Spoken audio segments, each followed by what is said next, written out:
लोग टूट जाते हैं एक घर बनाने में, तुम तरस नहीं खाते बस्तियां जलाने में। यहाँ बस्तियां तो नहीं जलाई गई है, बेसिकली बस्तियों को बसाया ही नहीं गया है। और जब बस्तियों को बसाया नहीं गया है तो जो बस्तियों के खरीदार हैं, जिन्होंने इन्वेस्ट किया था, वो आज सड़क पर आने के लिए मजबूर हैं। हमारे साथ यहाँ पर बड़ी संख्या में लोगों को देख सकते हैं। यहाँ पर लोग खड़े हैं और लोग डिमांड कर रहे हैं अपने अधिकार को लेकर के, अपना अधिकार लेकर रहेंगे। ये बैनर पोस्टर लेकर के लोग यहाँ पर खड़े हैं, अपना अधिकार लेकर रहेंगे। कौन सा ऐसा अधिकार है जो आप नहीं ले पा रहे हैं? सर, हमने WTC में इन्वेस्ट करा था कोविड से पहले। उन्होंने AR का प्रॉमिस किया था कि रिटर्न देंगे, लेकिन उनका कुछ रिटर्न नहीं आया। और अब जो मालूम चला है वो ये मालूम चला है कि इन्होंने प्रोजेक्ट ही बंद कर दिया है। और इसमें अपना प्रोजेक्ट कहते हैं आशीष बुटानी ग्रुप्स को दे दिया है, वो कंप्लीट करेंगे। जबकि बुटानी ग्रुप हमसे और पैसा मांग रही है। सिर्फ ये है कि जहां हमने इन्वेस्ट करा था वहां से हमें ट्रांसफर करके अपने किसी अल्फाथन प्रोजेक्ट में डाल रहे हैं, जो कि project as compared to WTC CBD के सामने कुछ भी नहीं है। इसके अलावा वो हमसे अलग से और 11 से 15 लाख रुपए मांग रहे हैं ट्रांसफर लेने के लिए। तो हम तो ये चाहते हैं या तो हमारे प्रोजेक्ट हमें रिफंड के जो पैसे हमने डाले या तो वो रिफंड कर दें, या जो हमारी AR चल रही है, आप किसी से भी अपना प्रोजेक्ट कंप्लीट कराइए, हमारा AR जो है वो शुरू करिए। पिछले 5 साल से जो हमारा रुका हुआ है काम। They have actually made fool of us. The project has not even taken off. It is lying as it is. They have not done any construction. All the amounts paid to them have been siphoned off by their sister concerns, and now they have some tie-up with Bhutani, whereby they are saying कि you swap the units. तो जो unit की cost हमारी 8,000 रुपए पे हमने book किया हुआ है, तो वही चीज हमें यहाँ पे 16,000 रुपए दे रहे हैं। That means they are trying to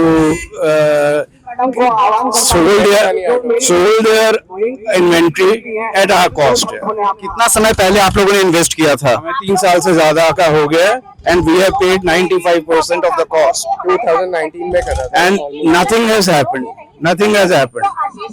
So they have cheated us here. Now they are not replies, nothing. एक चीज जो 100 रुपए की है, वो कह रहे हैं कि 200 रुपए में आप स्वैप कर लीजिए, which is not fair है। 3 साल पहले इन लोगों ने इन्वेस्ट किया था, आप भी उनमें से एक इन्वेस्टर? हमने उससे भी पहले किया था, हमने 2018 में किया था, और हमें अश्योर्ड रिटर्न की प्रॉमिस की गई थी और हमें यूनिट ऑफर की गई थी। मेरी 2 यूनिट इसमें बुक है WTC CBD नोएडा में। अभी तक वहाँ कोई काम शुरू नहीं हुआ है। 2020 के बाद कोविड के आसपास उन्होंने पैसे देने बंद, AR भी देना बंद कर दिया था, और उसके बाद से हमें कोई पैसा नहीं मिला है। कोई वहाँ कंस्ट्रक्शन एक्टिविटी नहीं है, और ना ही नियर फ्यूचर में होने की उम्मीद नजर आती है। दूसरा प्रोजेक्ट है, उसमें आप हमसे स्पेस ले लीजिए, लेकिन उस स्पेस की मार्केट वैल्यू से 1.5 गुनी प्राइस है, तो वो हम क्यों लेंगे? हमारा बिल्कुल प्राइम लोकेशन पे जो हमने बुक किया था वो था। तो हमारी गवर्नमेंट से डिमांड है कि इस पर एक्शन करे, हमारे या तो विद इंटरेस्ट पैसे वापस लौटाए, या किसी दूसरे इन्वेस्टर को इसमें लगा के किसी डेवलपर को और हमारी यूनिट तैयार कराए और हमें उसी प्राइस पर दीजिए। आप भी एक इन्वेस्टर हैं, आप यहाँ कैसे आए? जी, मेरा इन्वेस्टमेंट CBD प्रोजेक्ट में था WTC के। मैंने 2018-19 में इन्वेस्टमेंट किया था, करीब 30 लाख रुपीस। अब आज 6 साल के बाद मुझे प्रॉमिस किया गया था कि आपको एक दो नॉन लॉकेबल यूनिट्स बन के कॉम्प्लेक्स से बन की हुई दी जाएंगी, और उसका फिर रेंटल शुरू हो जाएगा। लेकिन यथा स्थिति आज ये है कि आज जो प्रोजेक्ट जो है 5% से भी कम कंप्लीट है 6 साल के बाद। और मजे की बात इसमें और ये है कि उस एस्क्रो अकाउंट जो कि उस प्रोजेक्ट से लिंक्ड था, जिसमें कि सारे के सारे इन्वेस्टर्स के पैसे जमा हुए थे, उस अकाउंट में मात्र 4 लाख रुपए बचे हैं। अब आप सबसे बड़ा सवाल ये है कि UP-RERA के सुपरविजन में ये सारा का सारा काम होता है, और UP-RERA के सुपरविजन के होते हुए 1,000 करोड़ रुपए जो कलेक्ट हुआ था, वो सारा का सारा पैसा इन्होंने निकाल लिया।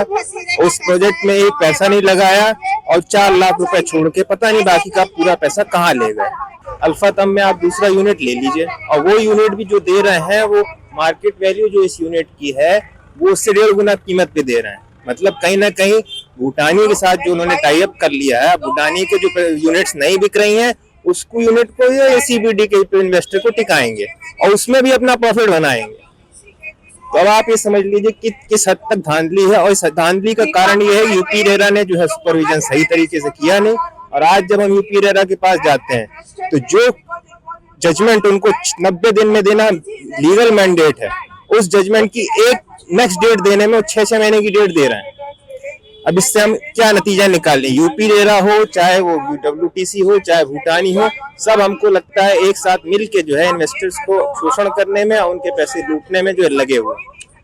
इस दर्द की कोई दवा नहीं है। आप सुन रहे होंगे इनके दर्द को। पिछले कई साल से इन लोगों ने पैसे इन्वेस्ट कर रखे हैं, लेकिन इन्वेस्टमेंट के नाम पर इन्हें बस कोरी वादे मिले हैं, कुछ और नहीं मिले हैं। ये यहाँ बैनर पोस्टर में आप देख सकते हैं, इन्होंने लिखा है वर्ल्ड ट्रेड सेंटर नोएडा और आशीष भल्ला हमारे पैसे वापस करो। ये आशीष भल्ला की तस्वीर लगा करके इन्होंने आशीष भल्ला पर स्कैम करने का भी आरोप लगाया। अगर आप देख सकते हैं यहाँ साफ साफ लिखा है SCAM, स्कैम करने का आरोप लगाए हैं। रेरा होने के बाद भी बिल्डर हमारे सारे पैसे कैसे खा गया, ये लिखा है। और इन्होंने रेरा के बहाने सरकार पर भी सवाल उठाया है कि सरकार क्या कर रही है, क्योंकि कहीं ना कहीं सरकार अनदेखी कर रखी है और यही कारण है कि आज लोगों को न्याय के लिए सड़क पर प्रदर्शन करना पड़ रहा है। यहाँ पर और भी लोग हैं। यहाँ लिखा है WTC वीवो स्टॉप चीटिंग मी, पे माई रेंट। ये डिमांड कर रहे हैं कि कैसे काम किया जाता है और किस तरीके से, क्या परेशानी है अभी आपकी? रेंट नहीं आ रहा है, जो उन्होंने प्रोमिसेस करे थे वो तो फुलफिल हो ही नहीं रहे हैं। उसके अलावा कोई कम्युनिकेशन नहीं है, कुछ नहीं है, कोई क्लैरिटी नहीं है। मेल से मेल्स डाले जा रहे हैं, ऑफिसेज जाते हैं तो वहाँ मैनेजमेंट नहीं है, टीम नहीं है। सो अगर डिलेज है, ठीक है डिलेज है, पर क्लैरिटी दे, कम्युनिकेशन प्रॉपर रखे। मैनेजमेंट मिलता नहीं है, लोअर स्टाफ को कुछ पता नहीं है। सो इस तरह की जब कोई प्रॉब्लम आएगी, इतना प्रोफेशनल नाम है, इतना सब कुछ है, तो ये एक्सेप्टेबल तो किसी के लिए भी नहीं होगा। कुल कितना पैसा आपने यहाँ लगाया है और कितने साल पहले लगाया था? एक्चुअली मेरे फादर ने लिया था ये प्रोजेक्ट, सो अराउंड उस टाइम के हिसाब से 50 लाख के करीब लगा होगा, कि उनकी 2 यूनिट्स है। सो प्लान तो यही करा था कि रिटायरमेंट में ये सब सॉर्ट हो जाएगा, बट अभी भी मेहनत करनी पड़ रही है, तो फिर what is the point of investing. तो कितने साल पहले इन्वेस्ट किया था, कोई आइडिया? 2013 में 2013 में इन्होंने इन्वेस्ट किया था और उस समय 50 लाख। आज हम लोग 2025 में हैं, करीब 12 साल बीत गए हैं और 12 साल के बाद भी इन्हें ना घर मिला, ना रेंट मिला। बदले में मिला तो क्या, धक्का रुसवाई, धूप में खड़े हैं, गर्मी में पसीना बहा रहे हैं और बैनर पोस्टर लेकर के खड़े हैं कि स्टॉप चीटिंग मी, पे माई रेंट। ये हालात है यहाँ के। अब आप समझ सकते हैं कि कितने बुरे दौर से ये लोग गुजर रहे हैं। ये फ्लैट खरीदार, आज आपको तो घर संभालना चाहिए था, घर पर आपके बच्चे इंतजार कर रहे हैं, आप यहाँ धूप में खड़ी है, पसीना बहा रही है। क्या करें, हमने रिटायरमेंट प्लान किया था अपना कि कम से कम अच्छी जिंदगी जी लेंगे आफ्टर रिटायरमेंट, और आज हमें ये देखना पड़ रहा है। बच्चे हमारे अपने काम में मस्त हैं, वो तो आएंगे नहीं हमारे साथ, हमें अपने लिए लड़ाई खुद लड़नी पड़ेगी। हम तो परेशान ही है एक तरह से। एक अच्छी कंपनी का सोच के इन्वेस्ट किया था कि ये कम से कम भागेगी नहीं, भाई इसने भी वही हाल किया जो बाकी करती है। घर मिला लेकिन केवल कागजों पर, केवल कागजों पर घर मिला, वो भी नहीं मिला, कुछ भी नहीं हुआ। WTC जैसे ब्रांड पे जो रेरा अप्रूव्ड है उसमें हमने पैसा लगाया था और अब ये लोग कहते हैं कि आपका पैसा मिट्टी हो गया है। हमारी खून पसीने की कमाई को कैसे ये लोग कह सकते हैं मिट्टी है? हम अपने छोटे छोटे बच्चों को घरों में छोड़ के हर इधर निकल के आते हैं, बताइए हम कैसे करें? सरकार को जागना पड़ेगा, हमारा साथ देना पड़ेगा, तभी कुछ हो पाएगा। आशीष भल्ला जैसे चोर का हमारा पैसा जो खा के बैठा हुआ है। आप लोगों ने पुलिस कंप्लेंट भी की है, कुछ किया है आप लोगों ने? सर हमने पुलिस कंप्लेंट की है, CP ऑफिस में जाकर हमने कंप्लेंट की थी, वहां से रिसीविंग तो मिली हमें, लेकिन उसके आगे उन्होंने कोई कार्रवाई नहीं करी है। मैं ये कहना चाहूंगी कि सारे लोगों से कि WTC में कोई भी पैसा ना लगाए। WTC बहुत बड़ा फ्रॉडस्टर है। आप ये सोचिए कि हमने अपने काढ़े खून पसीने की कमाई को लगाया। मैं अपना 40 दिन का बच्चा घर पर छोड़कर उसका अपने साथ उठा कर भी घूमी हूँ, तब मैंने अपना 2 पैसा जोड़ा और मैंने ये पैसा लगाया। मैंने ये पैसा किसी और चीज के लिए नहीं लगाया है। मैं इस पैसे को अपने को इस तरीके से वेस्ट नहीं कर सकती। मैंने वो पैसा अपने बच्चे के लिए जोड़ा था, ना कि मैंने WTC को उसके ऐशो आराम के लिए दिया। तो मुझे मेरा पैसा वापस चाहिए। वो ये नहीं कह सकता है कि ये आपका पैसा मिट्टी हो गया। वो इस तरीके के वर्ड्स यूज कर ही कैसे सकता है? मेरा पैसा कैसे मिट्टी हो सकता है? मैं तो कहती हूँ उसका अपना पैसा मिट्टी हो जाए, उसका अपना घर परिवार मिट्टी हो जाए, उसको सब लोगों की इतनी बददुआएं लगे कि वो एक एक दिन की एक सांस को तरसे। मेरी इतनी बद्दुआ है उसको। लोग बद्दुआ दे रहे हैं और बेसिकली ये बद्दुआ नहीं, ये दर्द है इनका। जब छोटे बच्चों को घर पर छोड़ करके ये यहाँ आई है, जब घर के नाम पर जो वादा किए गए थे उसके जगह पर कुछ भी नहीं मिला और हालात इतने खराब है। मैंने ये दुबई से बुक किया, सोचा कि ये इंटरनेशनल ब्रांड है, so I will be safe. लेकिन इसके बावजूद जो है 2019 से 2021 के बाद हमें कुछ नहीं मिला। बस अब फूल करते रहे हैं और रेरा भी कोई डिसीजन नहीं ले रहा है। मैं डायरेक्टली सीएम योगी से और पीएम मोदी से कहूंगी कि इस इशू को सॉल्व करें और हमारे hard earn money, and I am a senior citizen, मैं इसी पैसे पे डिपेंड कर रही थी एज अ रिटायरमेंट, तो वो मेरे साथ बहुत चीटिंग हुआ है। So I request all the government authorities कि हमको हमारा पैसा वापस दिलाएं। ये हालात है, आप देख सकते हैं कि WTC नोएडा आशीष भल्ला भूटानी फ्रॉड लिखा है। सरकार की नाक के नीचे फ्रॉड चल रहा है, सरकार की फ्रॉड के नीचे, और ये हमारा पैसा वापस करो का नारा लगा रहे हैं। कुछ साल पहले स्क्वायर यार्ड नाम की कंपनी ने हमें अप्रोच किया कि मैडम ये WTC इंटरनेशनल कंपनी नोएडा में अपना प्रोजेक्ट लॉन्च कर रही है, आपको 12% का इंटरेस्ट मिलेगा और आपको उसके बाद किराया मिलना शुरू हो जाएगा। मैं एक पेशे से स्कूल टीचर हूँ, प्राइवेट, ज्यादा तनख्वाह नहीं मिलती है। हम उनकी ये लुभावनी बातें, बड़ी बड़ी बातें, मोदी जी ने इस प्रोजेक्ट का इनॉग्रेशन किया है, योगी जी की सरकार है, अब समय बदल गया है, अब यूपी में वो हाल नहीं है जो कुछ साल पहले होता था। हमने रेरा पे विश्वास करके अपनी एफडियां तोड़वा के कि चलो हमें एक पेंशन जैसी स्कीम आने लग जाएगी। 55 साल की मेरी उम्र है, मेरी नौकरी चली गई कोविड के समय पे, और आज कोई अधिकारी सुनना नहीं चाहता। आशीष जी से हमारा कोई कांटेक्ट नहीं है, कोई ऑफिस से हमसे बात नहीं हो पाती है, कोई फोन, कोई मेल का जवाब नहीं है। हमारी सरकार से योगी जी, मोदी जी, जिसके नाम पे इन्होंने हमें ठगा, हम बस यही फरियाद करते हैं हमारा पैसा इंटरेस्ट के साथ वापस हो। आज वो जगह 10 गुना बढ़ गई है सर, हमें 10 गुना नहीं चाहिए। जो हमने पैसा जिसको दिया है, जो इंटरेस्ट पे दिया, आप हमारा पैसा वापस कर दो, आप 100 गुना कमाओ, हमारी विशेष आपके साथ है। लेकिन हमारी हार्ड एंड मनी, हम साल, 2 साल, 5 साल, 10 साल ऐसे नहीं रह सकते कि आप बोलो कि हम धरना करते रहे और 10 साल बाद हमें न्याय मिलेगा, 2 साल बाद मिलेगा, 4। हमारे में इतनी क्षमता नहीं है। हम बस गवर्नमेंट से चाहते हैं जल्दी से जल्दी, जल्दी का मतलब होता है क्योंकि रेरा की डेट इनकी निकल चुकी है, इनकी तय सीमा निकल चुकी है। आप हमारा पैसा इंटरेस्ट समय हमें वापस कर दीजिए, हमारी जमीनें आप ले लीजिए, वहाँ होटल बनाइए, जो मर्जी बनाइए। Noida is blooming sir. आज जो हमारा घर 10-20 लाख का था, आज खुद 50 लाख का हुआ पड़ा। तो अब मैं कहूँ कि मैंने जो जगह ली है वो आज 10 गुना हुई पड़ी है। हमें बस गवर्नमेंट से ये है कि हमारा पैसा हमारे को वापस दिया जाए और जल्दी।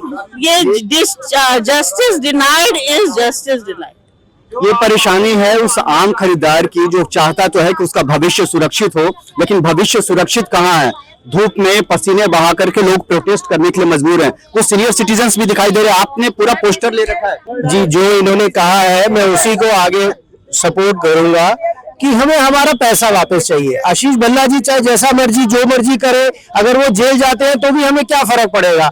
हम लोगों के लिए तो वो पैसा जो हमने डाला है, जो कि हमने एज अ इंटरेस्ट कमाने के लिए वो डाला था, अपनी एफडियां तोड़ के हमने वो पैसा इन्वेस्ट किया है। That is our hard and money for our pension, as a pension scheme जो हमारे को मिलना चाहिए। We want our money back, and government इस मामले में जरूर और जरूर हमारी तरफ थोड़ा सा तजव्वुर दे कि हम अपने आप को आपके सामने प्रेजेंट कर रहे हैं, तो आप भी हमें थोड़ा सा उसका सपोर्ट करें कि आशीष भल्ला जी के जो भी उन्होंने किया है उसको आप एटलीस्ट मीडिया में और हर जगह जो है उसको आप आगे फॉरवर्ड लेकर आए और वो हमारा पैसा वापस करे जो कि उसने साइफन आउट कर लिया है। And that amount is to lot of crores, थोड़ा बहुत अमाउंट नहीं है, वो करोड़ों में अमाउंट है। तो हम ये चाह रहे हैं कि हमारा अपना पैसा, हमारा तो बहुत छोटा अमाउंट है, और वो अमाउंट हमारे सबको वापस दिया जाए विद इंटरेस्ट। ये बहुत मुश्किल दौर है सबके लिए, आप सब खरीदारों के लिए, जिन लोगों ने भी अपना पैसा इसमें लगाया। जी हमने अपना पैसा, आज इतना मोटा पैसा लगाने के बाद भी हम आज भी गरीब हैं। 8 साल पहले इन्वेस्ट किया था, अगर उसके रिटर्न आते तो आज बहुत बड़ा अमाउंट होता। तो जैसे मैम ने बोला कि वो हमारा पैसा नॉर्मल इंटरेस्ट के वापस कर दे तो वो भी हमारे लिए ठीक होगा।